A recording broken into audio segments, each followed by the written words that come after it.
Sadhguru, you are talking about liberating Hindu temples from the clutches of the government. If that happens, I understand management can be done by anybody. But who should actually be in touch with the deity? Will it again go back to the Brahmins? Sadhguru, is this the only way to run a temple? Okay. I am not talking about it. I'm just trying to translate what is written in the constitution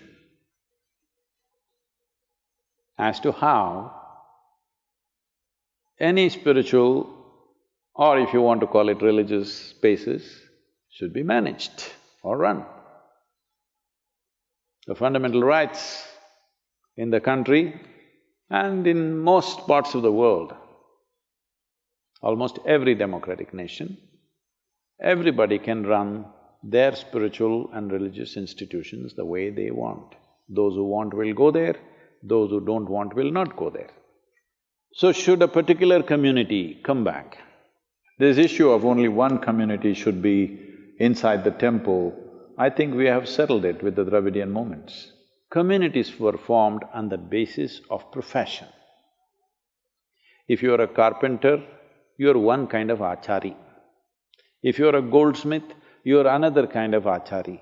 If you are a blacksmith, you are another kind of achari. If you are a trader, you are one kind of vaishya. If you are an agriculturist, you are another kind. If you are a militant class, you are one kind. So based on professions, communities happened over a period of time.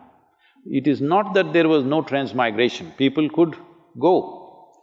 It is over a period of time where, unfortunately, people will perceive differences as discrimination and use it as a tool of exploitation. So if the Hindu temples, if you're saying, I'm saying they must be liberated. Hindu temples must be liberated because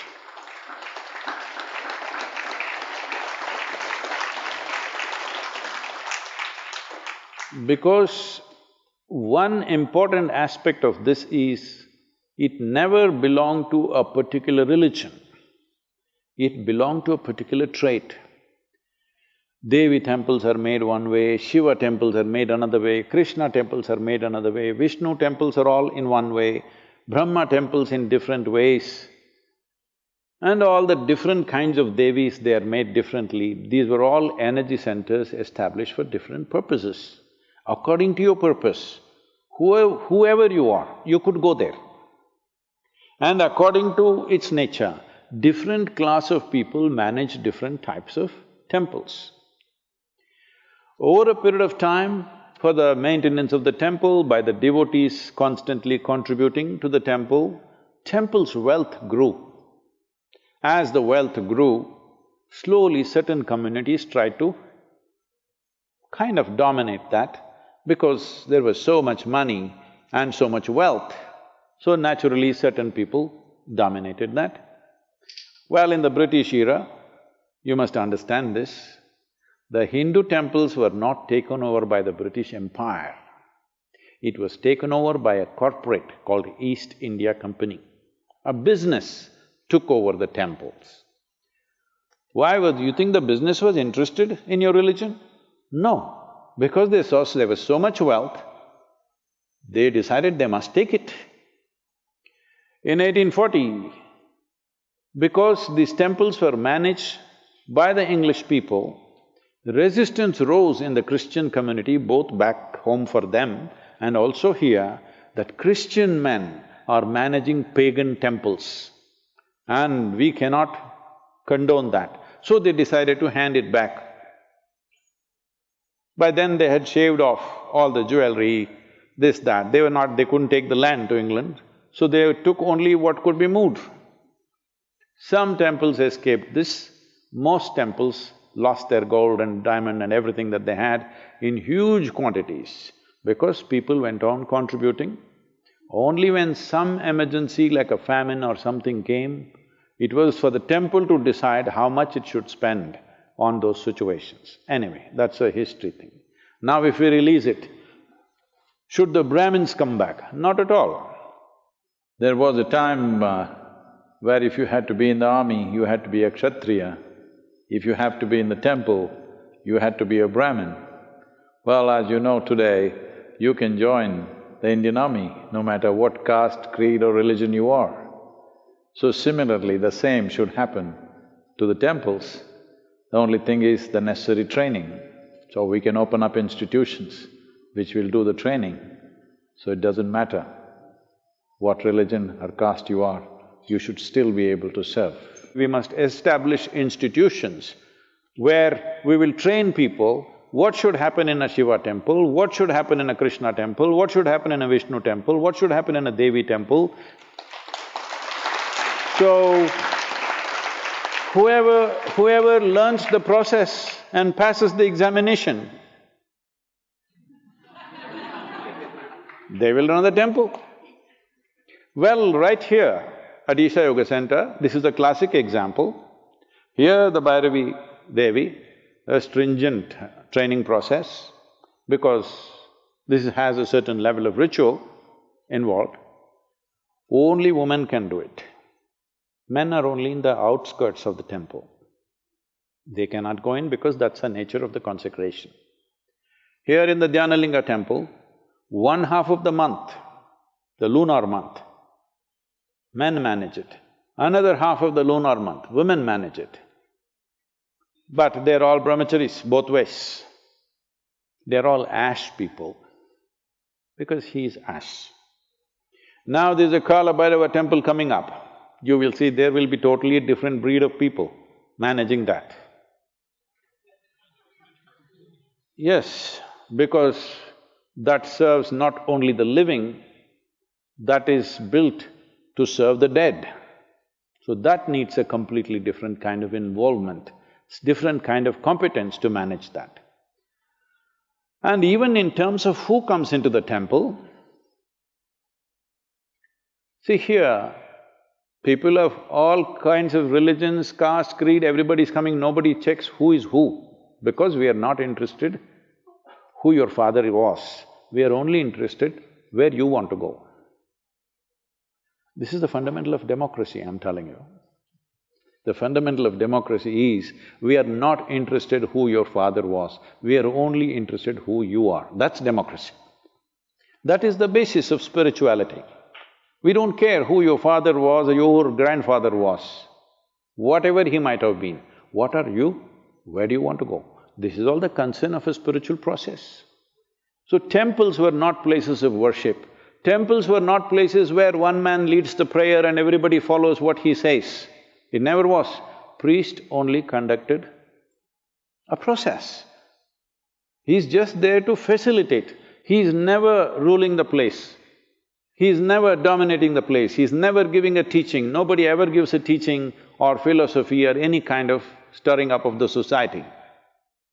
This is very important for the future of the world. So do not just call them Hindu temples. They are really temples where human beings can transform themselves. Human beings can nourish themselves for their inner development. So, right now, I'm saying even mosques and churches and everything should become like this. Let us say I like one aspect of what they're doing in a mosque, why can't I go there? No, it's all segmented now. You can only go here, they can only go there. Fortunately, we've changed this completely. Here, there are a whole lot of people coming. Many ladies coming, burqa-clad ladies, they like Dhyanalinga, they like to sit there. Bhairavi is probably too ritualistic for them, they just look like this and go away. But they like Dhyanalinga, they come there. Many come only for the Tirth Kund, the Surya Kund and the Chandra Kund. It is fine with us. We don't force anybody to go here. This is a certain kind, this needs a different kind of involvement, that needs a different kind of involvement. As long as a human being is willing to follow the basic norms for which it is set up, basic purpose for which it is set up, and basic norms which facilitate that purpose, any human being should be allowed not only to enter the place, also to be in the sanctum. If somebody who is born as a whatever nonsense, high class, low… high caste, low caste, Hindu, Muslim, Christian, Jew, Sikh, whatever. If they are drawn to a certain aspect and if they are willing to go through the necessary preparatory steps, today it can be established as an institution. You must understand, what was institutions has all been painted negatively as some kind of caste system. Now, institutions which trained blacksmiths have become blacksmith caste. It's an institution. Unfortunately, somehow the goldsmith people started propagating that goldsmiths are superior to blacksmiths. Though you cannot live without a blacksmith in a society, you can very well live without a goldsmith. Yes. So this superiority, inferiority business is something that's happened later on. The temple never had that. See, temple means it is trying to make a certain dimension of life which is crossing the boundaries of one's physical nature, available to people, available for people to experience that dimension. If you cross the boundaries of physicality, you have crossed all boundaries and divisions that you have created in the world in the name of caste, creed, gender, nonsense, all kinds of nonsense. We have… see, all these things have happened in many temples. They don't allow foreigners. See, there was a time where in India there were boards, Indians and dogs are not allowed into this place. So in reaction, you put it up in your temple, foreigners not allowed. This was your little reaction. And also it was true, people came in just to desecrate the temple. They come and… there are any number of incidents where they come inside and they want to spit in the temple, any number of incidents where intentionally they want to urinate in the temple. Those were the times of occupation. That is gone. Today, if somebody who is not born in India wants to come into the temple, they're coming in because they genuinely want to come, not to desecrate it, not to dishonor it. They're really coming because they want to experience it. So, nationality, gender, caste, creed, nothing matters, because this is a dimension, temple is a dimension where you transact with that which is beyond your physical nature. This is open to every human being, not only for management, not only for use, also to be in touch with the sanctum sanctorium. It is open to everybody. There were mass here who are African in origin. Now there are people from all over, some from United States, some from India. I would like to see every kind, maybe Chinese, Japanese, this, that, works, everything. It's important. This is important not just for the temple, this is important for humanity, that without discrimination, everybody can aspire to grow, everybody can aspire to touch dimensions beyond the limitations of who we are right now. This is the reason why I'm asking for liberating the temple for government clutches, because they're still hanging on to a nasty part of the history which was there. It's time to eradicate that and build a grand future.